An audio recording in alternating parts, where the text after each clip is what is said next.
បញ្ហាសង្វារបានធ្វើឲ្យអ្នកទាំងអស់គ្នាពិបាកចិត្តខ្លាំងណាស់ត្រូវឯអ្នកដែលកើតសង្វារជាពិសេសគឺម៉ាក់ដែលគាត់ទៅតែសម្រាប់កូនហើយឬក៏ក្មេងៗមួយចំនួនដែលគាត់បានប្រើប្រាស់លេលាយពួកជាតិកាត់ច្រើនទៅវាធ្វើឲ្យបែកប្រេះសង្វារហើយពេលណាទៅយើងគួរតែចាប់ផ្ដើមព្យាបាលវាដើម្បីទទួលបានលទ្ធផលល្អមិនមែនជាដាច់ទេតែដើម្បីទទួលបានលទ្ធផលល្អទីមួយគឺយើងអាចចាប់ផ្ដើមព្យាបាលសង្វារនៅពេលដែលយើងឃើញថាពណ៌សង្វារនៅមានពណ៌ក្រហមនៅឡើយព្រោះសង្វារដែលមានពណ៌ក្រហមគឺជាគេហៅចំណុច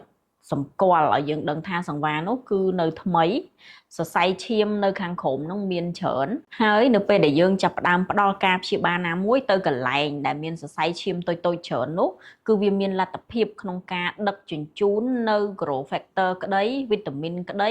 ឬការភ្ញូចពីការធ្វើម៉ាស៊ីនក្តីដើម្បីជំរុញឲ្យលទ្ធផលនៃការផ្ចិតសាច់ក្រោយពីការរហែកដោយសង្វារនោះបានល្អប្រសើរជាងយើងទុកសង្វារនោះឲ្យដល់រហូតដល់ពណ៌សហើយបានយើងមករកការព្យាបាលពណ៌សមានន័យថាសង្វារនោះគឺ old ហើយ old stretch mark ឬក៏ old scar ហើយវាចាស់ហើយអាសរសៃឈាមតូចដែលនៅលើហ្នឹងគឺវាស្ទើរតែបាត់បង់ហើយឬក៏អាចនិយាយថាបាត់បង់ស្ទើរតែទាំងស្រុងអញ្ចឹងនៅពេលដែលយើងទៅធ្វើអីមួយនៅលើហ្នឹងដើម្បីឲ្យសរសៃឈាមតូចហ្នឹងដុះមកវិញណា process ហ្នឹងវាត្រូវការពេលវេលាវែងហើយលទ្ធផលអាចនឹងមិនសូវពេញចិត្តទេអញ្ចឹងចង់ចាប់ផ្ដើមព្យាបាលសង្វារគួរតែចាប់ផ្ដើមនៅពេលដែលសង្វារនោះនៅមានពណ៌ក្រហមនៅឡើយ